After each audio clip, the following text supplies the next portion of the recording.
Hello मेरे प्रिय छात्रों, क्या हाल चाल।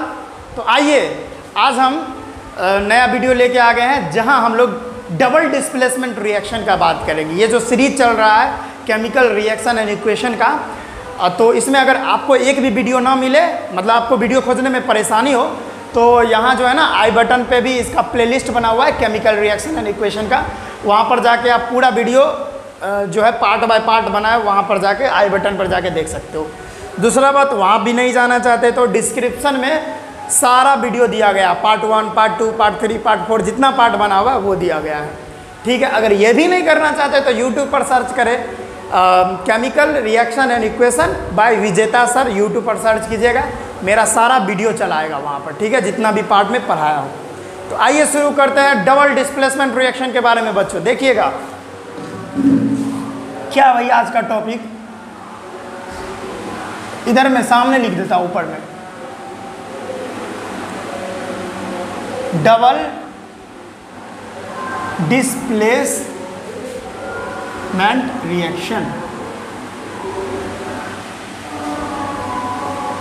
डबल डिस्प्लेसमेंट रिएक्शन क्या होता है कि जब दो आयनिक कंपाउंड मिलते हैं, समझिएगा मेरी बात को, तो आसानी से आप लोग इसको पूरी तरह से आप 100% दिमाग लगाइएगा, कंसंट्रेट कीजिएगा मेरे ऊपर, तब जाके ये चीज़ आप समझ लीजिएगा। क्या है कि जब दो आयोनिक कंपाउंड, अब आयोनिक कंपाउंड हम लोग जानते हैं, आयोनिक कंपाउंड के बारे में थोड़ा जान लीजिए। आयोनिक कंपाउंड बनता कैसे है भाई?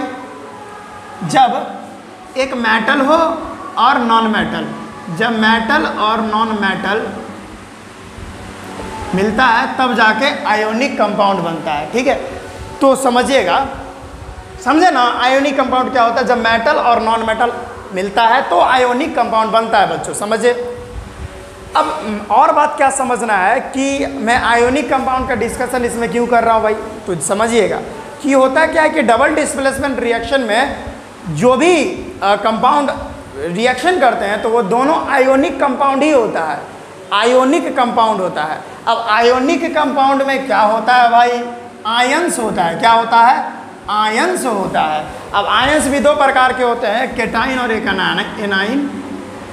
एक होता है केटाइन और एक होता है एनाइन। केटाइन के पास पॉजिटिव चार्ज होता है और एनाइन के पास निगेटिव चार्ज। ये सब चीज़ तो हम लोग 9th से पढ़ते आ रहे हैं। केटाइन क्या हो सकता है? बहुत सारा एग्जाम्पल, जैसे Na+, ठीक है, उसके बाद Rb+, ठीक है, उसके बाद Cl2+, Al3+, ये सारा क्या है बाबू? केटाइन है। एनाइन क्या हो जाएगा? N3-, O2-, ठीक है, F-, Br-, ये सारा क्या है बाबू? एनाइन है। समझ में आया? वैसा एटम जिस पर पॉजिटिव चार्ज हो वो केटाइन होता है, वैसा आयन जिस पर पॉजिटिव चार्ज वो केटाइन और जिस पर नेगेटिव चार्ज वो एनाइन। समझ में आया? यस। अब डबल डिस्प्लेसमेंट रिएक्शन में इसका जरूरी था तो मैं बता दिया। तो क्या होता है कि जब दो आयोनिक कंपाउंड, समझिएगा, जब दो आयोनिक कंपाउंड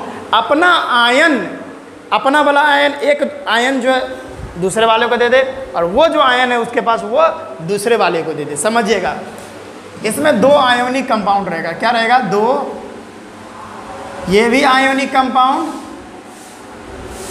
और दूसरा वाला भी आयोनिक कंपाउंड। ठीक है,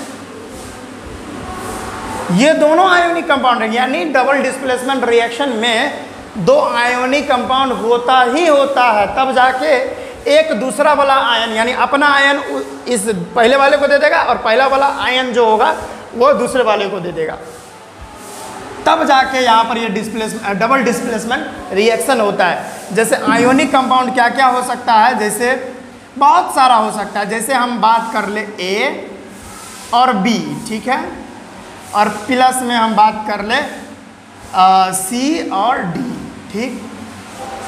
मान के चलिए ये दोनों आयोनिक कंपाउंड है, ठीक है। अब आयोनिक कंपाउंड होंगे तो इसके पास पॉजिटिव चार्ज होगा और इसके पास नेगेटिव चार्ज होगा, क्योंकि हमेशा आयोनिक कंपाउंड तभी बनता है। जैसे आयोनिक कंपाउंड कब बनता है? आयोनिक कंपाउंड बनता कब है कि जब एक पॉजिटिव, जैसे हम बता दें आपको NaCl, ये क्या है? ये एक आयोनिक कंपाउंड है, ठीक है। कैसे आयोनिक कंपाउंड है? तो इसमें जो सोडियम होता है इस पर प्लस चार्ज होता है और क्लोरीन पे माइनस चार्ज होता है। क्यों? क्योंकि यहाँ पर जो सोडियम आप देख रहे हैं वो अपना एक इलेक्ट्रॉन क्लोरीन को दे दिया है। तो जब इलेक्ट्रॉन का ट्रांसफ़र होता है, जब इलेक्ट्रॉन का ट्रांसफ़र होता है, एक एटम अपना इलेक्ट्रॉन किसी और जो है एटम को दे देता है, तो ये जो होता है ना, इसको ट्रांसफ़र ऑफ इलेक्ट्रॉन बोलते हैं। और जब बाबू इलेक्ट्रॉन को ट्रांसफ़र करते हैं तब वहाँ पर आयोनिक कंपाउंड बनता है। ठीक है, अब एक इस दोनों के बीच में जो बॉन्ड बन रहा है उसको आयोनिक बॉन्ड बोलेंगे। आया समझ? तो NaCl, ठीक है, RbCl, ठीक है, अब बहुत सारा होता है जैसे CaSO4, ये सारा बाबू जो होता है ना आयोनिक कंपाउंड है। और आयोनिक कंपाउंड बनता कैसे है हम ये भी बता दिए हैं कि आयोनिक कंपाउंड में एक मेटल होगा और एक नॉन मेटल होगा। तो देखिए NaCl में क्या है, Na एक मेटल है और Cl एक नॉन मेटल है। उसी तरह से Rb जो है रुबेडियम, ये एक मेटल है और Cl क्या है, एक नॉन मेटल है। तो तभी बनती है आयोनिक कंपाउंड। ये इतना बात समझ में आया? तो यहाँ पर देखिए ये जो है ये AB मैंने लिखा, तो पहला वाला बाबू हमेशा प्लस होता है और दूसरा वाला माइनस। यहाँ भी पहला वाला प्लस और दूसरा वाला माइनस। ठीक है, अब क्या होता है ना, ये जो माइनस वाला आयन है, ठीक है, जिसको निगेटिव रेडिकल्स बोला जाता है, यानी डायरेक्ट आप समझ लो, तो ये जो माइनस वाला आयन है यह एक दूसरे को दे देगा। यानी ये वाला आयन जो है यहाँ चला जाएगा C के पास, और C वाला यानी C जो आयन रखे हुए हैं माइनस वाला वो A के पास चला जाएगा। तो अगर ये होगा यानी एक्सचेंजिंग ऑफ आयन होगा, मेरे पास जो आयन है निगेटिव आयन वो मैं दूसरे को दे दूंगा और उसके पास जो निगेटिव आयन है वो हमको दे देगा, और तब जाके एक नया कंपाउंड बनता है। तो इसी रिएक्शन को डबल डिस्प्लेसमेंट रिएक्शन बोलते हैं, क्योंकि यहाँ पर दो बार आयंस को भेजा गया, यानी मैं जो हूँ दूसरे वाले को दे दिया आयन और वो जो है हमको दे दिया। वही तो बात हुआ है। ये इसका A के पास जो आयन था ये दे दिया C को, और C के पास जो आयन था वो दे दिया A को। तो क्या बना लेगा A, और देखिए A जो है यहाँ पर देखिए A क्या बनेगा, A। अब A जो बनेगा, अब A के पास तब तो अब D आ गया, अब B जो है घसक के तो C के पास चला गया ना, तो A के साथ कौन रहेगा, D रहेगा। AD और प्लस में C, और C के पास अभी D नहीं है बाबू, C के पास क्या है, B है, क्योंकि B यहाँ से हुचक के यहाँ चला आया। ठीक है, तो क्या हो जाएगा B। समझ में आया? तो ये है डबल डिस्प्लेसमेंट रिएक्शन, जहाँ पर आयंस जो है एक्सचेंज होगा। और हमेशा याद रखिएगा डबल डिस्प्लेसमेंट रिएक्शन में आयोनिक कंपाउंड रिएक्ट करता है, आयोनिक कंपाउंड ही रिएक्ट करता है। समझ में आया? तब जाके ये रिएक्शन होती है। इतना जल्दी से नोट डाउन करिए तो बहुत अच्छा रिएक्शन लेते हैं। ठीक है, ओके, देखिएगा बाबू,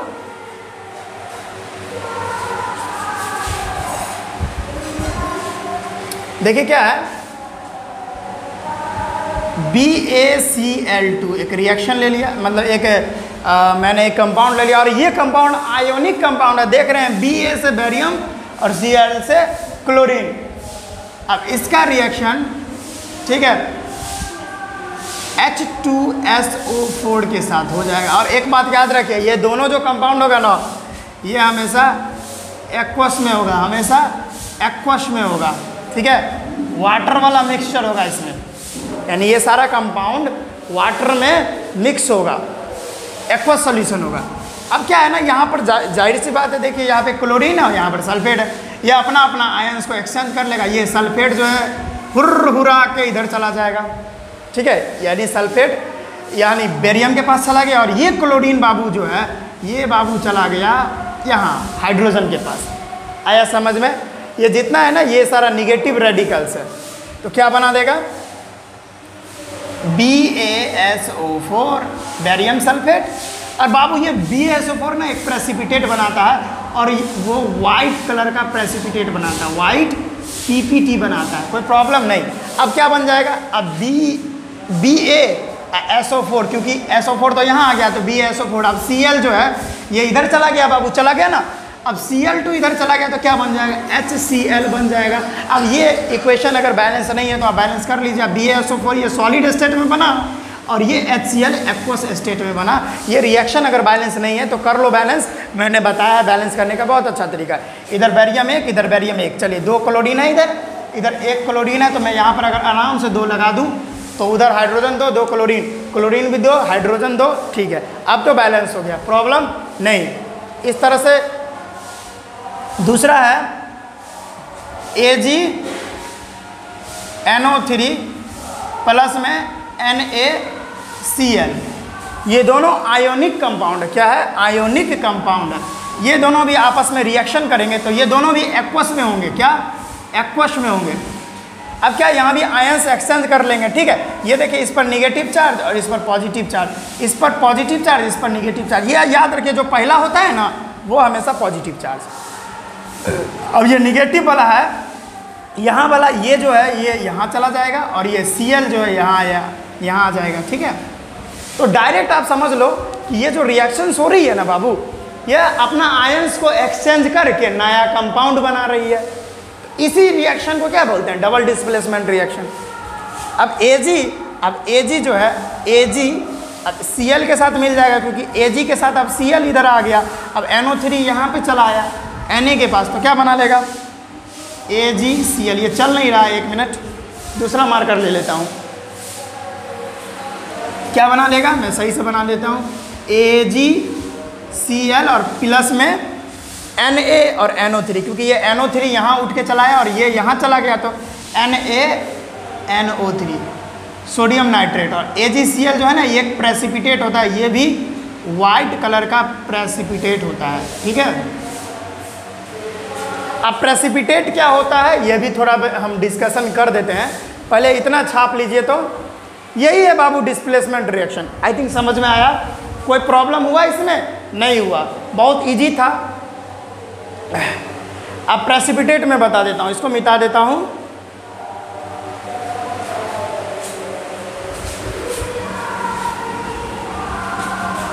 मज़ा आ रहा होगा आपको बच्चों लोग, चलिए देख लेते हैं। प्रेसिपिटेट जो होता है ना बाबू, वो क्या होता है? इनसॉल्यूबल सॉलिड होता है। इनसॉल्यूबल सॉलिड होता है, वैसा सॉलिड होता है जो सॉल्यूशन में इनसॉल्यूबल होता है, यानी सॉल्यूशन में घुल ही नहीं सकता है, उसी को प्रेसिपिटेट बोलते हैं। और प्रेसिपिटेट हमेशा सॉलिड फॉर्म में होगा, कहीं भी बनेगा तो। और वैसा रिएक्शन याद रखिए, such reaction in which precipitate formed is called precipitation reaction. Precipitation reaction, PR बोले तो precipitation reaction, यानी वैसा रिएक्शन जिसमें प्रेसिपिटेट बनता हो। जरूरी नहीं है कि मैं अभी एग्जांपल लिया तो जरूरी नहीं है कि हर एक प्रेसिपिटेट वाइट ही बने, येलो भी बनता है भाई, येलो के साथ और भी तरह का बनता है, ठीक है। तो वो आप देख लीजिएगा। तो वैसा रिएक्शन जिसमें प्रेसिपिटेट बनता हो, ठीक है, तो उसी को प्रेसिपिटेशन रिएक्शन बोलते हैं, ठीक है। तो ये बातें थी डबल डिस्प्लेसमेंट रिएक्शन के बारे में। तो सारी बातें आपको समझ में आई होंगी, ठीक है। तो मिलते हैं नेक्स्ट वीडियो में, पढ़ाई करते रहिए। All the very best.